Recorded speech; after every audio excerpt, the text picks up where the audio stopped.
कि भगवान बुद्ध की धर्मस्थली को इन्होंने अवतारवाद मानते हुए विष्णु को बुद्ध का अवतार घोषित करते हुए कहते हैं कि बुद्ध हमारे अवतारी हैं। इसलिए अवतारी होने के कारण ये बुद्ध की भूमि पर बुद्ध के स्थलों पर कब्जा कर रखा है। बिहार के विश्व प्रसिद्ध बौद्ध तीर्थ स्थल बोध गया में बीते करीब 1 महीने से बौद्ध भिक्षु धरना प्रदर्शन कर रहे हैं।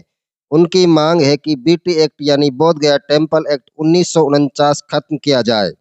संपत्ति पर अधिकार जमाने के लिए उन्होंने एक षड्यंत्र के माध्यम से ये बात अनागरिक धम्मपाल 1891 में जब भारत में आए थे, सम्राट अशोक ने अपने समय में जो 84,000 बौद्ध स्तूपों की जो स्थापना की थी, तो ये अनागरिक धम्मपाल आए थे, फायान आए थे, हुइनसांग आए थे, इतिनान आए थे, अन्य जितने भी जो हमारे पास ये पर्यटक आए, उनमें अनागरिक धम्मपाल ने ये चीज देखी कि सम्राट अशोक के जितने भी बनाए हुए बौद्ध स्थल हैं वो एक टीले के रूप में थे, उन पे मिट्टी जमी हुई थी। उन्होंने उत्खनन के माध्यम से बुद्ध गया का, सारनाथ का, कुशीनगर का, श्रावस्ती का, लुम्बिनी के जितने भी बुद्ध विहारों का उत्खनन कराया, खोजा। खोजने के बाद उन्होंने ये आंदोलन लगाया और आंदोलन 1891 से चलते हुए 1922 तक यह आंदोलन चला।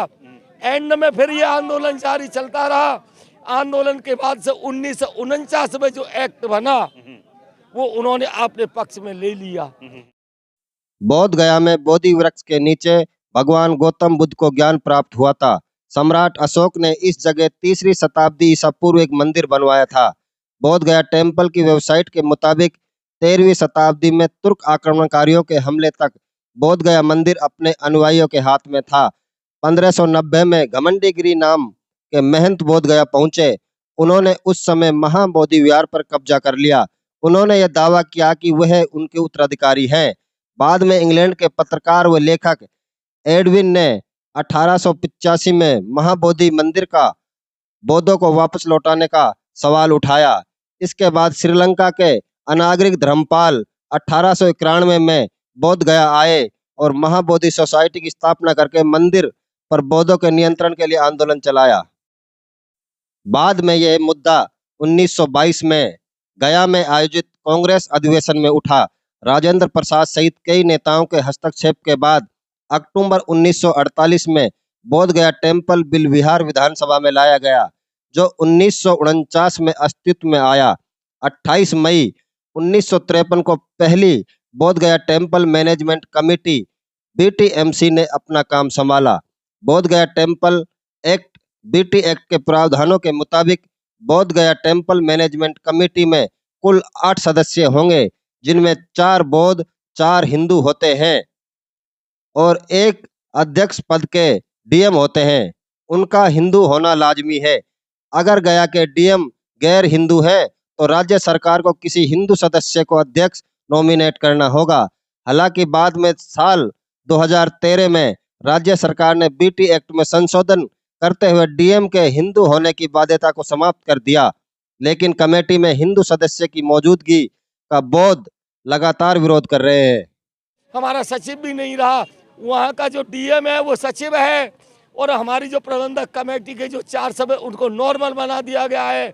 और हमारी जो प्रबंधक कमेटी जो बौद्धों की है, जो एक अधिकार होना चाहिए, जो संपत्ति होनी चाहिए, जो बायोडेटा होना चाहिए, वो बौद्धों को कुछ बताया नहीं जाता और हमारी संपत्ति का हिरास कर करके हमारी जो अन्य संस्कृति में उसका विकास किया जा रहा है। हमारी मांग यही है भारत सरकार से कि हमारे सम्राट अशोक के द्वारा बनाए हुए जितने भी बौद्ध स्थल हैं, जितने भी पर्यटक स्थल हैं, चाहे बुद्ध गया का हो, चाहे सारनाथ का हो, चाहे कुशीनगर का हो, चाहे लुम्बिनी का हो, चाहे शंकिसा का हो, चाहे विदिशा का हो, चाहे सांची का हो, सब बौद्ध स्थलों को हमारे बौद्धों को समर्पित किया जाए। और ये बौद्धों को जब समर्पित करेंगे तब क्यों कि हमारा ये लोकतंत्र है, बौद्धों पर आधारित है, भगवान बुद्ध के विनय पर आधारित है और ये लोकतंत्र है। ये आज हमें लोकतंत्र लागू होना चाहिए। बोधिसत्व बाबा साहब डॉक्टर अम्बेडकर ने जो संविधान लिखा था भगवान बुद्ध के विनय के आधार पर लिखा था। भगवान बुद्ध का विनय जो है लोकतंत्र है, समता का है, स्वतंत्रता का है, बंधुता का है, न्याय का है। उस न्याय का पालन होना चाहिए। अगर हमारा ये पालन नहीं हो रहा है, आज हमारी ये मांग केवल भारत तक ही सीमित नहीं रही है, हमारे विश्व के जापान, थाईलैंड, कंबोडिया, अन्य देशों के हमारे प्रतिनिधि भी आ चुके हैं और इस मांग को लगातार जारी है।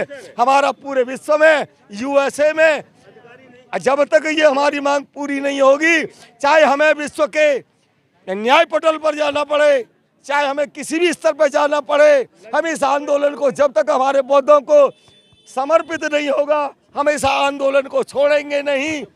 जब अनागार के धम्मपाल ने आंदोलन चलाने के बाद 1949 में पास किया, आज 1949 का एक्ट हमारा भारत के संविधान के आधार पर पूर्ण होना चाहिए और ये संपत्ति को बौद्धों को समर्पित होनी चाहिए। जो हमारी बौद्धों की प्रबंधक कमेटी होनी चाहिए, पूरी की पूरी बौद्धों को मिलनी चाहिए, अधिकार बौद्धों को मिलना चाहिए।